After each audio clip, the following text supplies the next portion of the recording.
De Ruth para leer el capítulo 1. Dice en el programa es del versículo 1 al 22, pero es todo el capítulo.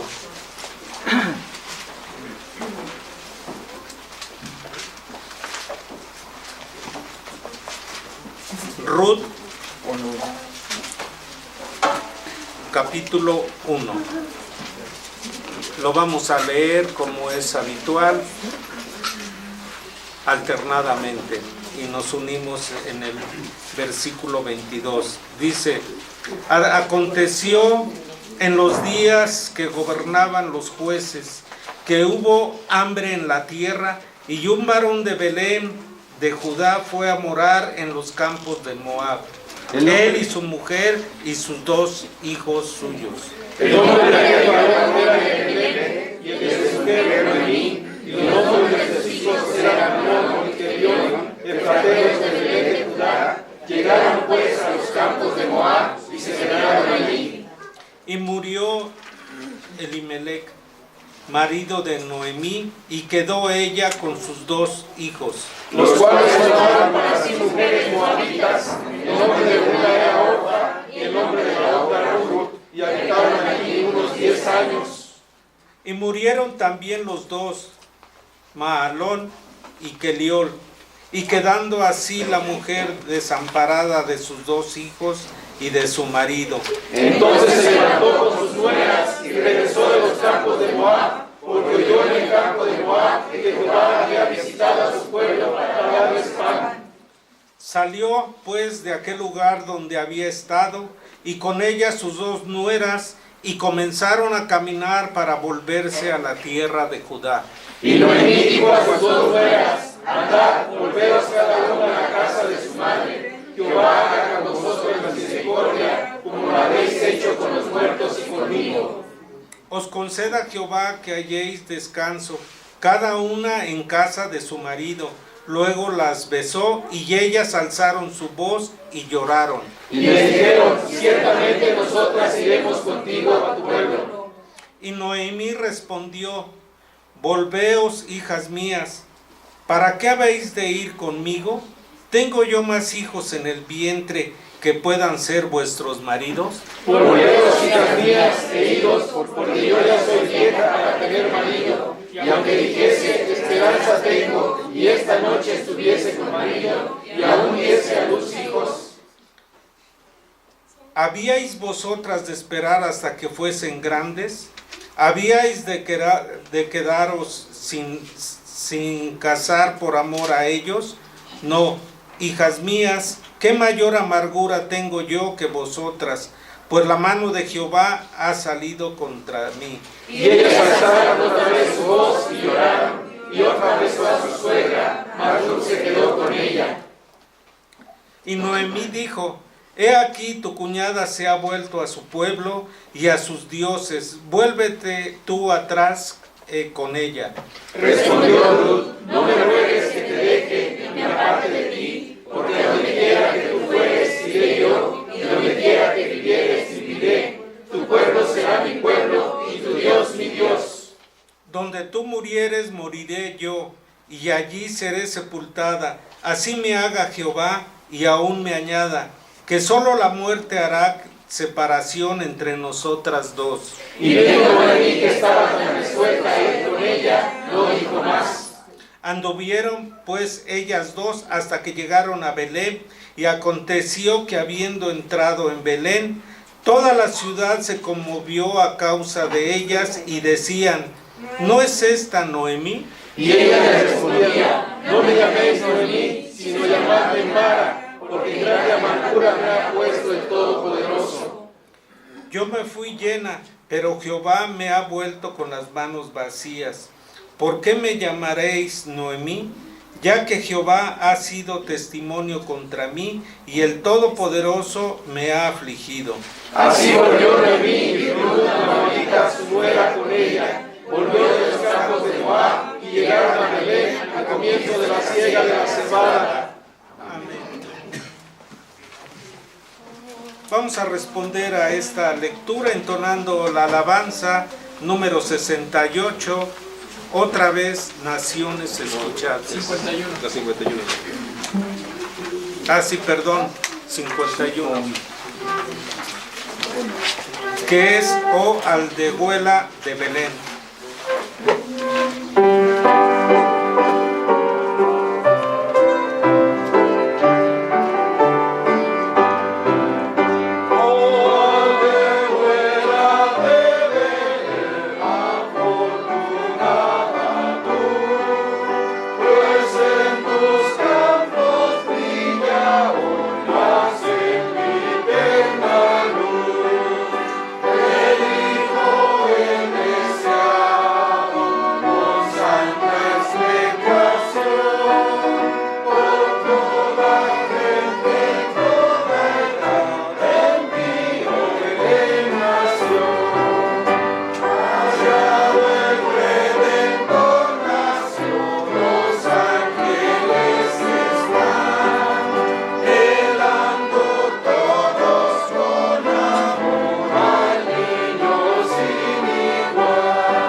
Vayamos al mensaje de esta mañana y recibamos así de pie a quien lo trae el pastor José María Velázquez. Bueno, gracias por lo de María. José Miguel, perdón. Tomen su lugar. Voy a hacer que iba a dar más explicaciones.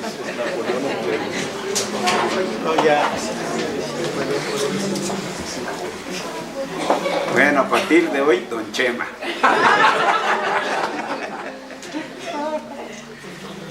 Vamos a abrir las escrituras nuevamente en Ruth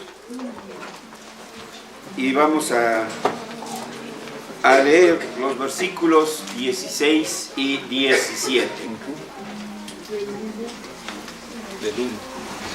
Ruth, capítulo 1, versículos 16 y 17. Si lo tenemos ahí en nuestros lugares, vamos a hacer esta lectura todos en concierto. Dice así: respondió Ruth, no me ruegues que te deje y me aparte de ti, porque a donde quiera que tú fueres, iré yo, y donde quiera que vivieres, viviré. Tu pueblo será mi pueblo, y tu Dios mi Dios. Donde tú murieres, moriré yo, y allí seré sepultada. Así me haga Jehová, y aún me añada, que solo la muerte hará separación entre nosotras dos. Amén. Soberano Señor nuestro, y amoroso Padre nuestro, misericordioso Dios, venimos esta mañana como pueblo tuyo, con un corazón dispuesto para escuchar tu palabra. Esta que en tu providencia has señalado para que en este día recuerde tu pueblo no solamente las promesas, sino además nuestras obligaciones como pueblo del pacto. Que podamos ver y entender en cada uno de nuestros familiares en la fe que nos han precedido, como el caso de nuestro hermano Elimelech, Kelión y Mahalón, y otros tantos que ya están en tu presencia. Que a través de ellos como dice el apóstol Pablo, fueron puestos como ejemplo para nosotros. Queremos pedirte que al momento en que tu palabra sea abierta y expuesta, tu Espíritu Santo abra nuestros corazones, para que adelante, Señor, atesoremos el conocimiento de tu voluntad, pero también el motivo, Señor, para vivir haciendo tu voluntad. Concédenos también las oportunidades, Señor, de lo que hoy aprendamos de tu palabra, de lo que hoy entendamos de tu palabra, como nos lo dijo tu Hijo Jesucristo, que lo proclamemos por las calles, que lo proclamemos desde las azoteas, principalmente con nuestros familiares, nuestros hijos a los que tanto queremos, nuestros vecinos y nuestros amigos. Concédenos esas oportunidades para dar testimonio, Señor, de tu poderosa palabra. En el nombre de Jesús oramos. Amén. Amén.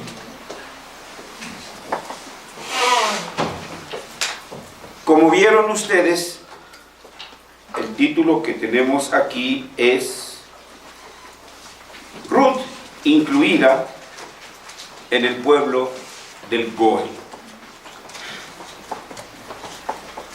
Goel, como ya lo hemos dicho en otras ocasiones, pero para recordatorio nuestro, es una palabra hebrea que significa redentor.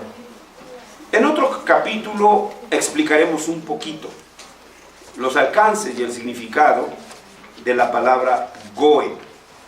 ¿Y en qué momentos, en qué circunstancias se aplicaba esto? Pero es necesario recordar que desde el mismo inicio de la creación, desde el Edén, Dios prometió un Goel a nuestros primeros padres, a Adán y a Eva.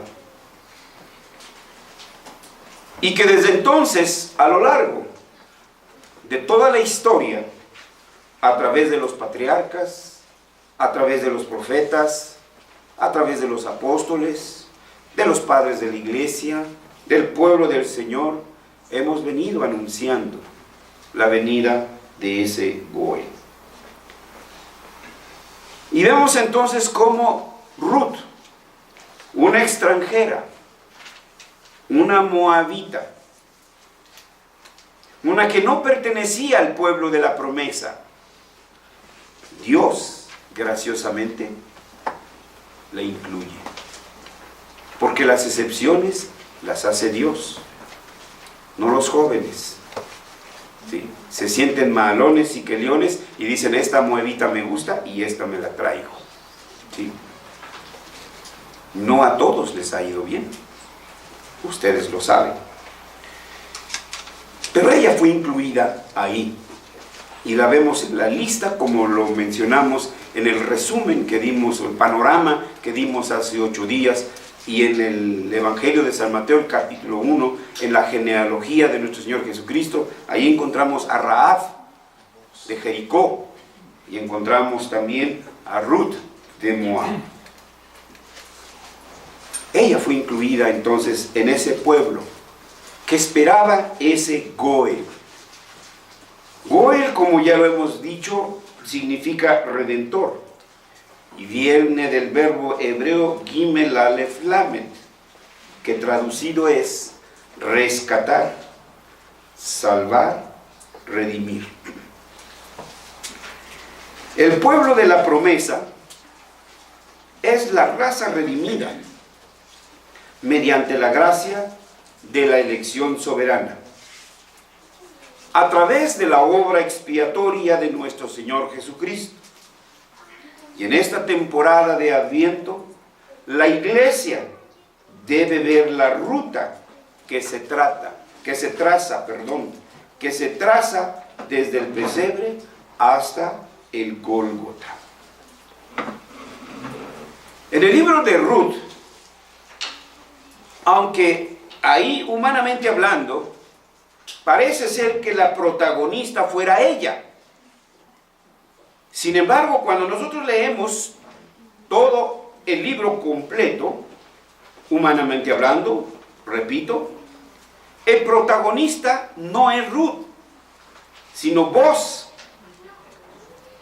porque él fue quien rescató a la familia de Noemí y restauró el nombre de su pariente Elimelech. Y para ser más precisos, el protagonista principal no es ni siquiera Boaz, sino el Goy, el prometido para el pueblo de la promesa.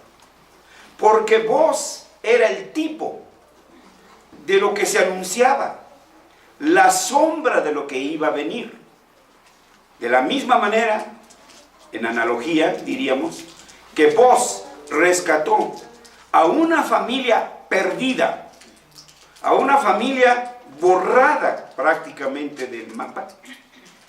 De la misma manera, Jesús, el Goy, nos rescató a nosotros que estábamos perdidos, como dice Pablo, alejados de la ciudadanía de Dios. Este libro nos describe, no Juan 3:16. Dios te ama, sí, Dios te ama, pero también es juez, y es un juez justo, ¿sí? Este libro nos describe el juicio de Dios sobre un pueblo que haya sido infiel al Dios del pacto. Debemos ver en las Escrituras no solamente un Padre amoroso, un El Shaddai, un Dios todopoderoso que tiene en control el mundo, sino que también debemos de ver un juez justo que también castiga el pecado, y que pocas veces vemos eso. Simplemente miramos las circunstancias, pero no vemos que el juicio de Dios se está manifestando ahí. Por eso este libro inicia detallando que eran los días en que el pueblo era gobernado por los jueces. Ese pueblo era una anarquía. Cada quien hacía como bien le parecía. Y Dios en su misericordia les pone autoridad. Y es algo que no podemos ver todavía. A mí me preguntó un jovencito, ¿por qué le tengo que obedecer a mis padres? Este es algo natural en el hombre. No le gusta tener autoridad sobre sí. Quiere ser que se considera o quiere ser autónomo. Es el sueño del gran hombre, el gran sueño del hombre, su autonomía. Pero rechazaron esa autoridad. Y cuando un hombre rechaza la autoridad dada por Dios, se enfrentará entonces directamente a la autoridad de Él. Pero no se va a escapar del juicio. O tolera la autoridad que Dios ha puesto sobre ellos, o se enfrenta, como el Señor lo hizo, recordarán, con Pablo, cuando se le presentó de frente. Todos sus argumentos se derrumbaron. Todo lo que si Dios existe, que es manipulación y que quién sabe cuánto, en ese momento le volvieron, perdonen la expresión, las patas de hilo. Como agua se le doblaron las rodillas y cayó en el suelo y dijo, Señor, ¿qué quieres que haga? El libro inmediatamente anterior, el de Jueces, dice, en esos días no había rey en Israel y cada uno hacía lo que bien le parecía. ¿Sí? Por eso inventaron, yo creo, en Estados Unidos, el que aquí es difícil ver eso, hermanos, pero en Estados Unidos y en Europa, los niños a los 12, 14 años ya tienen su departamentito aparte, pero su papá se los está pagando. ¿Sí? y le llevan los fines de semana la ropa a su mamá para que se las lave. ¿Sí? Independencia total, si esta existiera. Pero no existe, hermanos, no existe. Hoy vamos a ver entonces, como lo adelantamos, el capítulo 1. En estos 4 domingos de Adviento vamos a ir viendo capítulo por capítulo. Primer domingo, un capítulo, segundo Adviento, el 2 y así sucesivamente. El capítulo 1 de este libro nos muestra 3 claras divisiones. La primera, que va del versículo 1 al 5, lo que vemos es una familia desesperada. Como dicen nuestros hermanos del sureste, ya no buscaba qué hacer. Ya no busco qué hacer. En buen chilango ya no sé qué hacer. La segunda división que encontramos va del versículo 15 al 22 y nos muestra cómo la familia toma una decisión para el futuro y somos responsables de nuestras decisiones. Eso que no nos quepa duda. La tercera es una fe declarada. Es decir, que en este pasaje encontramos 3 claras divisiones. Una familia desesperada, una decisión para el futuro y una fe declarada. Pero nos quedaríamos cortos si restringimos nuestra acción a una pura narrativa. Había una vez, érase que una vez, pues sería un cuento de Walt Disney. No, ciertamente está en forma narrativa, ¿sí? Pero no debe dejarse de lado el hecho de que en este capítulo se manifiesta claramente la justicia divina. El apóstol dijo: no os engañéis, Dios no puede ser burlado. ¿Sí? Porque todo lo que el hombre cosechare, sembrare, será lo que cosechará. Así que, ¿de qué te asustas? ¿De qué te espantas? Te lo buscaste. Ahí estás. Hay justicia divina. Más tarde o más temprano, pero esa justicia llega. Por eso decía el apóstol también: horrenda cosa es caer en manos del Dios vivo. Y algunos se ríen: ja, ja, ja, Dios no hace nada. No, lo que pasa es que Dios tiene paciencia, elonga su paciencia para que tú llegues al arrepentimiento. Pero el hombre siempre está corandeo. Todo lo que hace el hombre está a la vista de Dios. Pero también encontramos en esta narrativa no solamente la justicia divina, sino además la fidelidad de Dios a su pacto. Si tu padre y tu madre te dejaren, con todo yo, ¿sí?, te abrazaré, yo te retendré, yo te protegeré. Estoy parafraseando, por supuesto.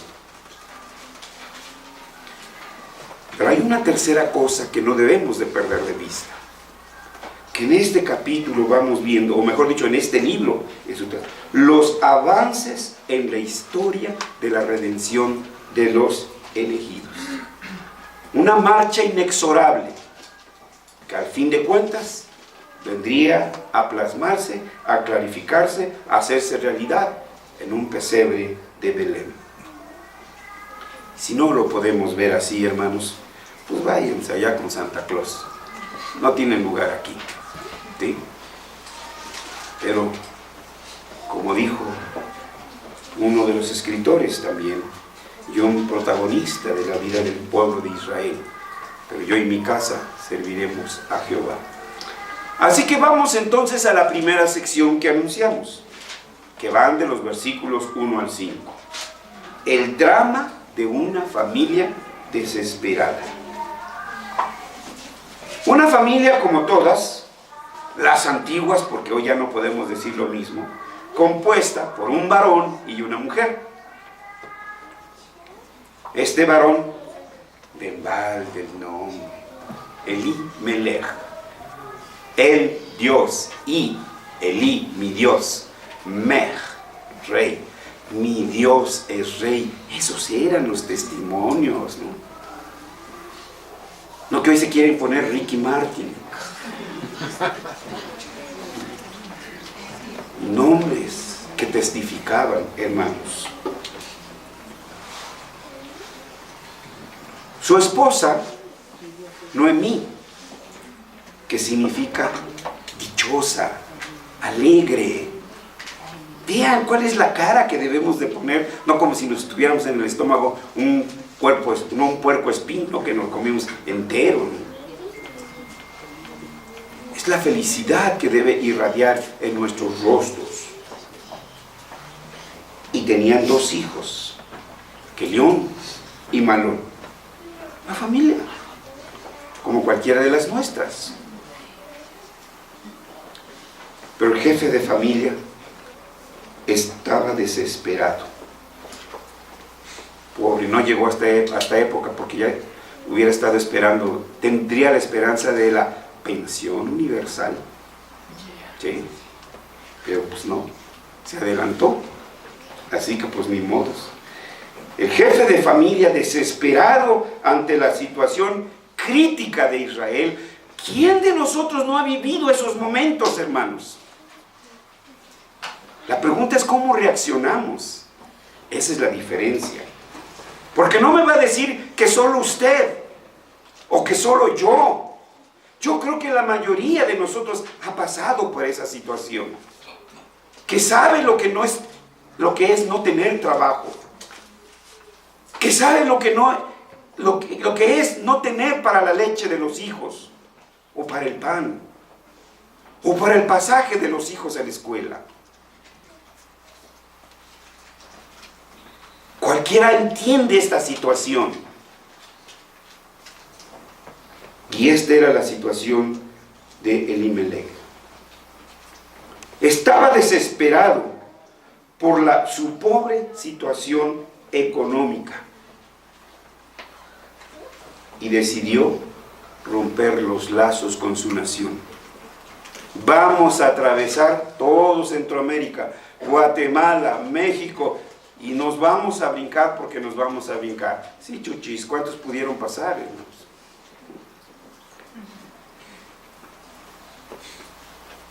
Rompió los lazos con su nación. Rompió los lazos con su pueblo. No le importó su pueblo. Rompió los lazos con su familia. Mamá, me voy acá. Me voy a Sudáfrica. Mamá, me voy a la Patagonia. Punto. No ponderó. Simplemente ante la expectativa de me voy y me voy. Punto. Ponderó en todo lo demás. Ponderó en el pueblo del Señor. Yo les digo que una vez un hermano me dijo, cuando yo mencioné la iglesia, ¿y la iglesia qué tiene que ver aquí? ¿A poco la iglesia me da de comer? Entonces para nosotros el pueblo de Dios no significa nada. Mis decisiones son mías y personales y punto. No te metas con mi vida. Así nos han enseñado, hermanos. Esas son las filosofías de las escuelas a donde acuden nuestros hijos. En un lenguaje coloquial, el de Don Chema, abandonó el barco y se fue a vivir a Moab. ¿Qué es lo que vemos? Elimelech se hizo transgresor del pacto. En automático. Fue un desertor. Punto. Y eso lo explicábamos. Vean ustedes cómo providencialmente todo se va relacionando las exposiciones. No están deshiladas una de la otra. Llevan un hilo. Llevan un orden. Segunda de Tesalonicenses, hermanos, Si me acompañan para que tengamos un poquito de frescor en cuanto a este término. Perdón, es Primera de Tesalonicenses 5, versículo 14. La recomendación de Pablo. También nos rogamos, hermanos, que amonestéis a los ociosos, que alentéis a los de poco ánimo, que sostengáis a los débiles, que seáis pacientes para con todos. Esto lo explicamos en dos domingos anteriores, si lo recordarán. Pero explicábamos el primer término, que amonestéis a los ociosos. Esa palabra para nosotros tiene un significado diferente ya. Es un flojo, alguien que no hace nada. También. Pero decíamos que este es un término militar, que en griego se escribe tus atactus, y que significa abandonar el puesto. Significa un abandono de servicio. Entre el pueblo del Señor aquí tenemos militares. Pregúntenles, ¿qué significa abandonar el puesto? ¿Qué le pasa a un militar si abandona su servicio? Esto es lo primero que hacen. Dios te colocó ahí y tú te fuiste. Abandonaste la muralla. No te importó si tu pueblo sucumbía en una batalla. Que se las arreglen. Yo me voy a barrer dólares a Europa. Sí, también hay dólares en Europa, hermanos, no solo euros. ¿Sí? Pues esto es lo que pasó con Elimelech. Abandonó todo. No vio eso. Solamente vio su situación. Pero no era él el único que estaba así. Eran los demás también. Pero él solo vio que él no tenía pan en su hogar. La acción emigrante de Elimelech fue un acto de incredulidad. Fue una falta de perseverancia en la fe. No creyó que Dios provee. Dios proveerá. Dios proveerá. ¿O no eso le dijo Isaac? Isaac era el sacrificado, el papá de Isaac. Papá, traigo aquí la leña. Papá, ¿y dónde está el cordero? Dios proveerá. Dios proveerá. ¿Se imaginan lo que sentía? Él cada vez veía que sí, su hijo iba a ser sacrificado. Que Isaac iba a ser sacrificado, pero sabía que en algún momento, ¿cómo? No lo sé, pero Dios hará el milagro. Y eso es lo que a veces no esperamos el milagro. No, qué milagro ni qué nada. Órale, vámonos. No habrá que nada. El pan no cae del cielo. No, en un momento. Dios te ha dado, sí, tu melga, tu surco, para que lo berbeches y lo trabajes. Sí. Bueno, decíamos, fue un acto de incredulidad, una falta de perseverancia en la fe, una rebeldía y contumacia para someterse al juicio de Dios, porque Dios estaba castigando a Israel. Le dijo, yo, como el Chapo, me fugo. No nos narra la escritura que hizo un túnel ni nada de eso, pero se escapó. Juicio, naranjas. Yo no.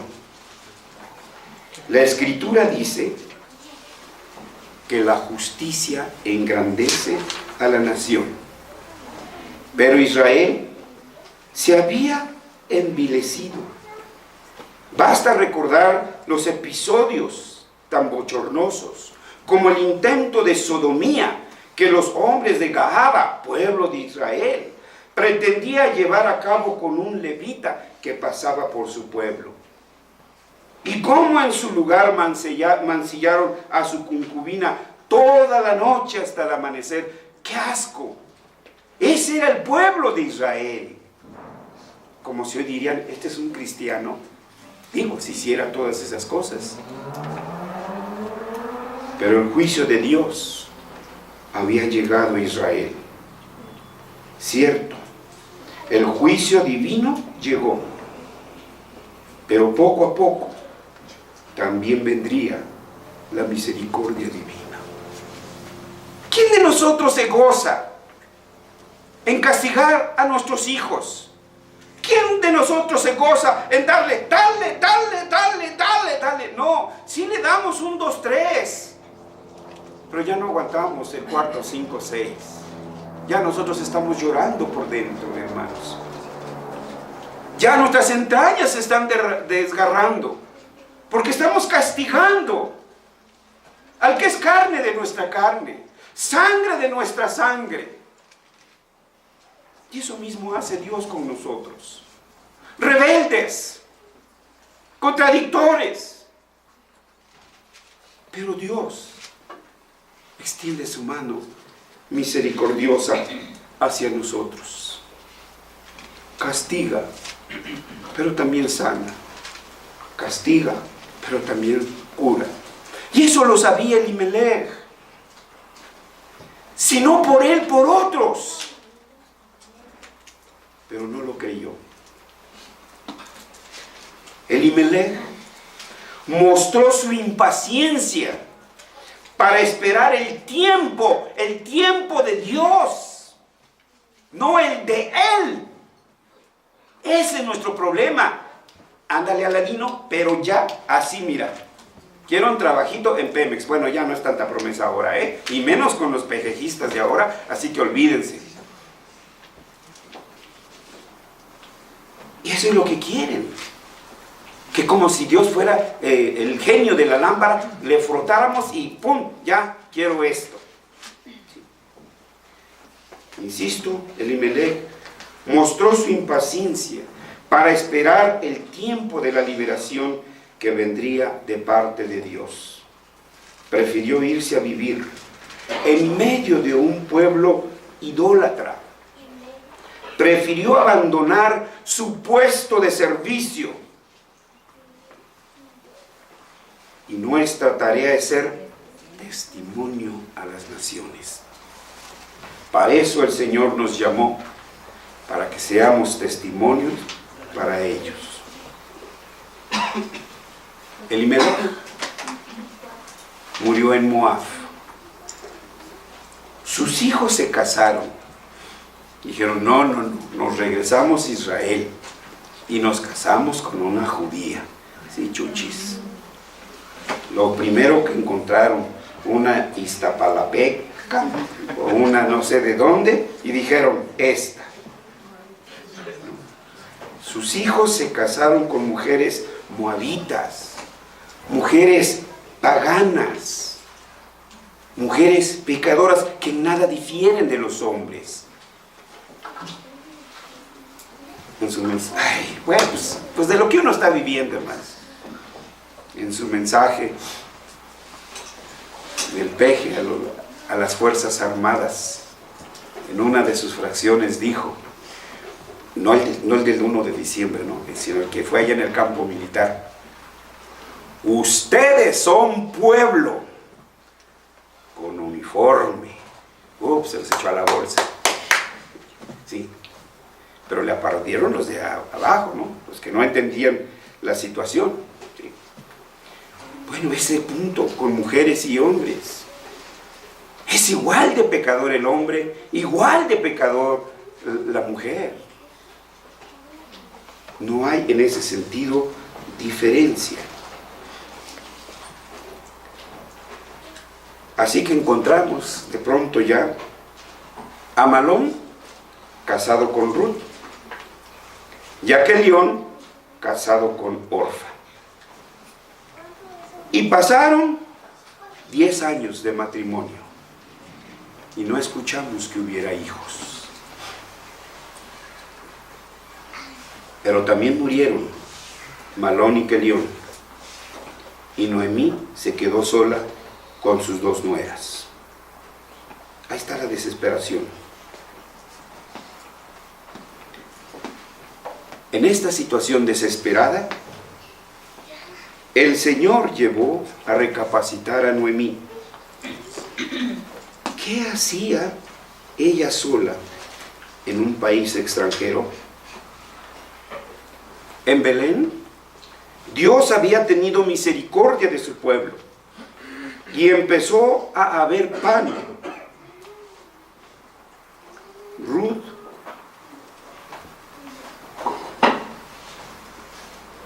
no tenía nada. Noemí no tenía nada. Pero en Israel existían leyes de misericordia para ayudar a los necesitados. Y ella tomó la decisión de volver a su pueblo, a su familia, a su Dios. Ella no tenía casa, no tenía trabajo, pero sabía que su pueblo era un pueblo de misericordia, que ayudaba a los pobres, que no podía haber un pobre al cual no le ayudara. Y así encontramos entonces a Noemí y a Ruth y a Orfa en camino hacia Belén. Ahora vemos la segunda parte de este capítulo, que va del versículo 6 al 14. Y lo que vemos aquí es que alguien está tomando una decisión para el futuro. Lo que usted decida hoy, lo cosechará mañana. Todo.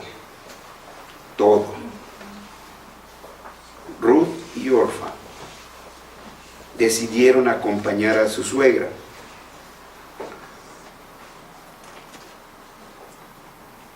Noemí les aclaró que no tenía nada que ofrecerles.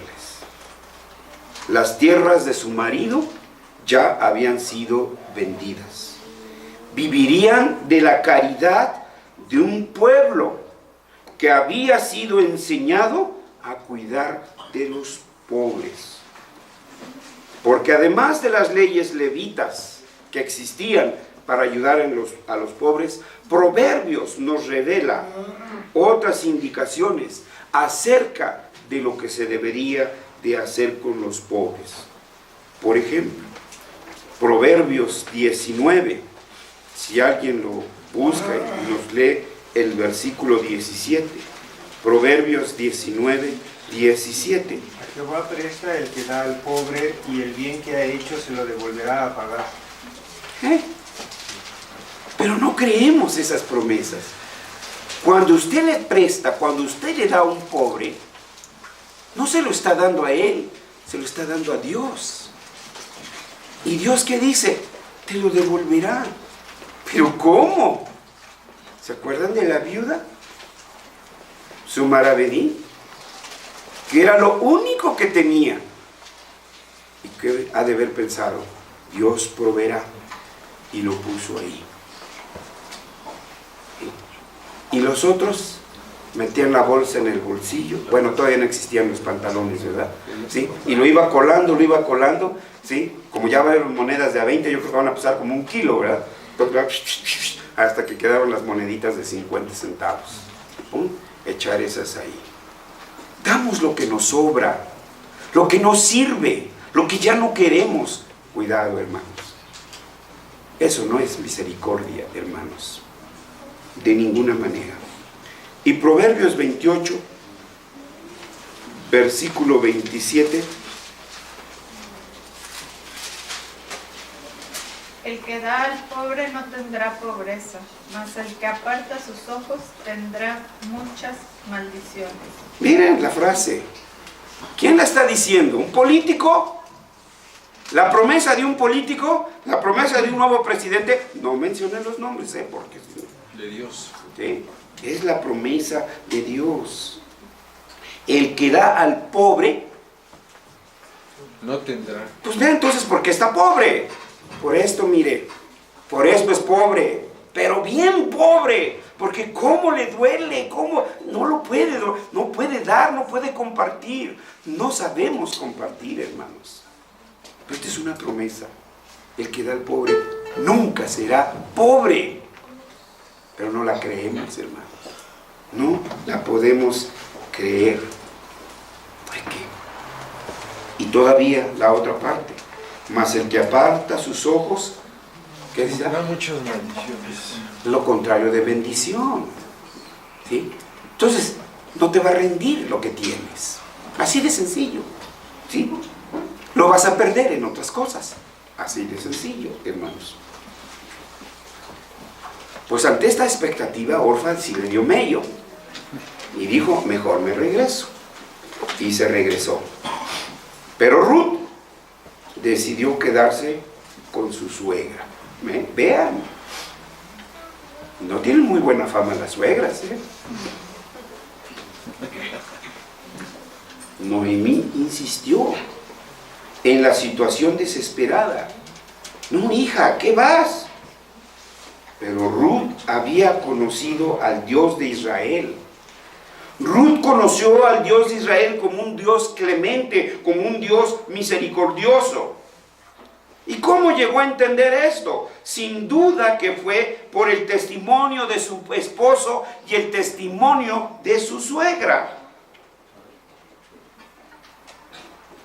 ¿O cómo iba a conocer a Dios? Seguro que ellos le hablaron. Yo leí, a mí me pareció extraño cuando leía las memorias de Winston Churchill en uno de los tomos. Siempre han sido ríspidas las relaciones con Rusia. Y no sé cómo se llaman, cancilleres, creo, ¿verdad? Los que representan, ¿sí? Él en uno de esos tomos dice, yo le hablaba de su salvación. Y entonces, imagínense, ¿no?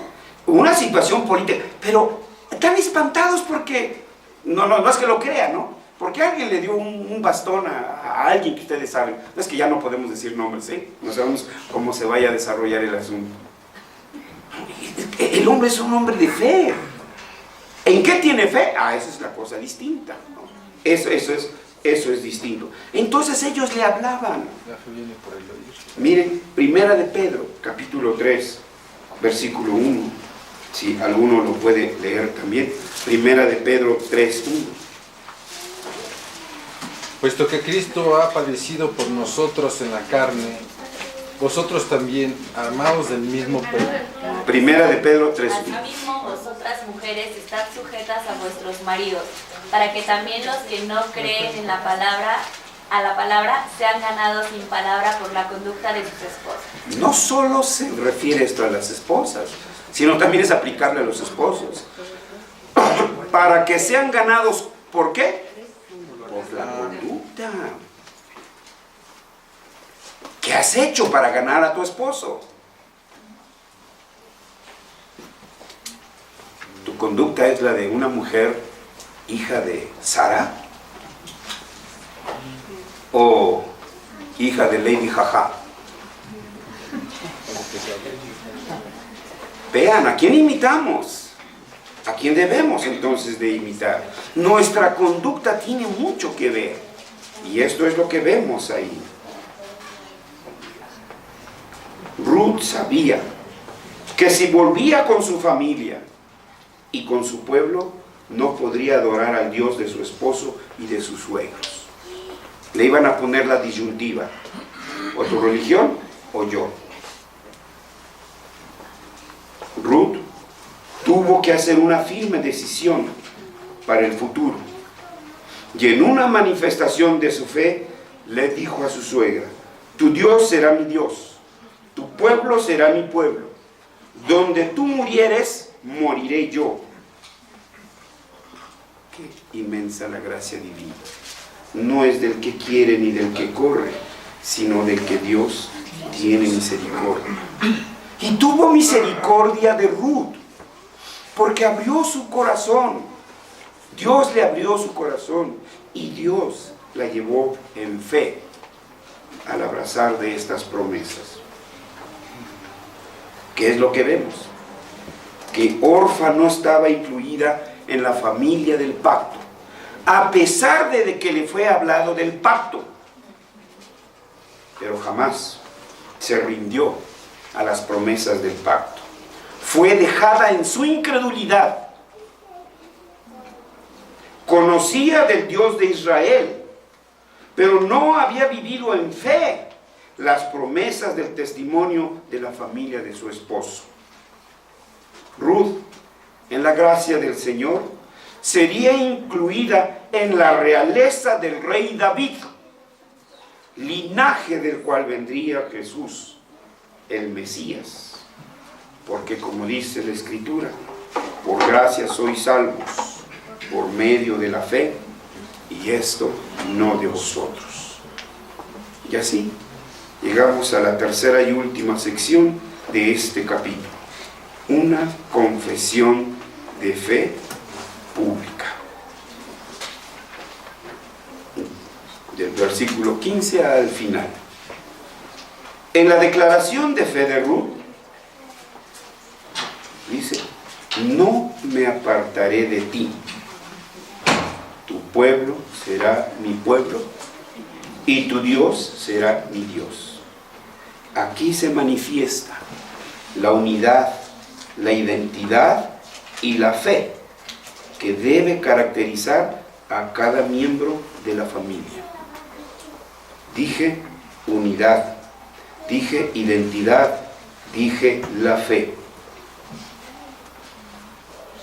Nuestra identidad es con el cuerpo de Cristo, es con nuestra iglesia. La iglesia, el cuerpo glorioso de Cristo. Por eso decía Pablo: ¿qué nos separará del amor de Cristo? Nada. Pero no se debe olvidar que Cristo tiene un cuerpo y que este cuerpo es su iglesia. Si digo que amo a Cristo, entonces debo amar lo que Él ama. Y Él ama a su queridísima iglesia. Debemos pues estar identificados y comprometidos con la iglesia, no con el mundo. Nuestra prioridad debe ser el reino. La decisión que Ruth había tomado implicaba todo eso. Cuando Noemí y Ruth llegaron a Belén, toda la ciudad se sintió conmovida y se asombraba de ella. Entonces Noemí reconoció que había abandonado a su pueblo, que había traicionado a su pueblo. Y cuando le dijeron: hola Noemí, no merezco que me llamen Noemí, mejor llámenme Limón. Bueno, eso sería en español, en hebreo es Mara, ¿sí? Porque ahora vivo en grandes amarguras. Noemí había abandonado a su pueblo. Noemí había desertado de la comunidad de fe a la cual ella pertenecía y prefirió a los cainitas, prefirió a los filisteos. Se siente más a gusto con ellos, se sienten más contentos con ellos o con ellas. No quiso aceptar el juicio y el castigo que Dios había traído sobre Israel a causa de su pecado. Ahora su familia había muerto. El nombre de su esposo sería borrado. Noemí se había quedado sin tierras, la heredad que Dios había dado a su pueblo. A ella se había quedado sin nombre. Y era una vagabunda entre su propio pueblo. Esa era su situación. Y eso nos revela el capítulo 1. Si Dios hubiera desechado a esta familia por la incredulidad de Elimelech, por ser tan testarudo, por ser tan soberbio, en tomar sus propias decisiones, sin tomar en cuenta a Dios, sin tomar en cuenta a la familia, sin tomar en cuenta a sus parientes. Si Dios lo hubiera dejado allí, ese era su destino y Dios no habría hecho injusticia. Pero el Señor en su gracia deseaba restaurarla. Y lo hizo mediante el uso de las leyes del pacto. La gracia divina siempre triunfa sobre el pecado. Pero llevaremos las cicatrices de nuestro pecado. Siempre. Las heridas sanan, pero las cicatrices quedan. Ahí están. En conclusión, hermanos, de este capítulo, por supuesto, debido a nuestro pecado, Dios podría habernos dejado en donde estábamos. Sin embargo, un día nos llamó, extendió sus amorosos brazos y nos recibió en el seno de su queridísima iglesia. Y nos alimentó con la leche de la palabra de Dios. ¿Qué sería de nosotros si no fuese por la misericordia divina? ¿Qué sería de nosotros si la iglesia no fuera fiel en proclamar la palabra de Dios, en proclamar el evangelio, en proclamar las promesas de nuestro Dios? ¿Qué sería de nosotros? ¿Dónde escucharíamos esa noticia? ¿Dónde escucharíamos esas buenas noticias? ¿En el aula de la academia? ¿En la plaza de toros? Digo, si les gustan los toros, porque yo sé que a las vacas sí les gustan los toros. ¿O en el Estadio 68? ¿O en el Coloso de Santa Úrsula? ¿Ahí? ¿Qué sería de nosotros si no fuera por la misericordia divina? Nosotros que seguimos siendo rebeldes, nosotros que preferimos vivir bajo nuestros propios estándares de vida, nosotros que nos sentimos muy cómodos conviviendo con los hijos de Caín, y en vez de apoyar a la iglesia en sus esfuerzos por expandir el reino de Dios, nos aliamos a los cainitas, a los filisteos incircuncisos, y sumisos les servimos a ellos, y nos van arrancando poco a poco. ¿Se acuerdan en la Reforma, cuando hablábamos de Princeton? ¿Qué hicieron los hombres que se llamaron libres pensadores? Establecieron actividades en domingo. Ese era un reto abierto a sacarte de tu puesto de servicio, a abandonar tu puesto de servicio. Era un reto para la iglesia. Mira lo que hago de tu evangelio. Y comenzaron las actividades en domingo. Cuando el domingo es de ¿quién? El Señor. Punto. ¿Sí? No hay vuelta de hoja. ¿Qué Dios con semejantes adulterios nos recibiría? Solo hay uno: Jehová el clemente. Solo hay uno: Jehová el que está lleno de misericordia. Vengamos pues hasta el pesebre y recorramos el camino desde el pesebre hasta el Gólgota, el lugar en donde quedó consumada nuestra redención. Pero no nos quedemos ahí. Miremos hacia el cielo con los pies en la tierra, porque del cielo vendrá nuevamente nuestro Redentor, y su iglesia le abrazará, y su iglesia le dirá: sí, ven, Señor Jesús. Maranatha. Dios nuestro, Dios de misericordia. Primeramente tenemos que llegar a ti para confesar nuestro pecado de tibieza, de intemperancia, Señor, ante las dificultades. Cual Pedro ante las ondas de la mar. Nos ha fallado muchas veces la fe y nos hemos ido hundiendo poco a poco. Señor, aquellos que estábamos siendo hundidos y que fuimos rescatados cuando extendiste tu graciosa mano para levantarnos.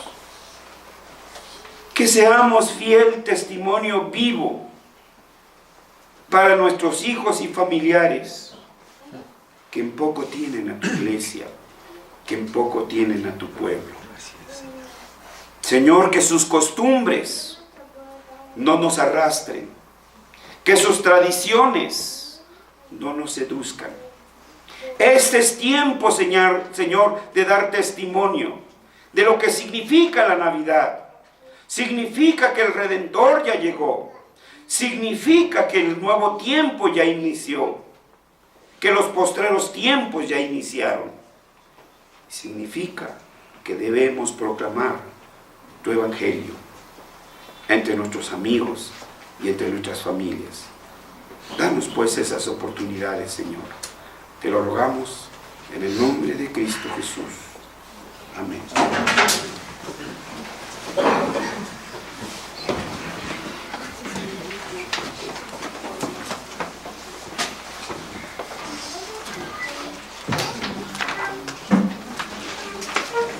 Gracias a Dios por su palabra.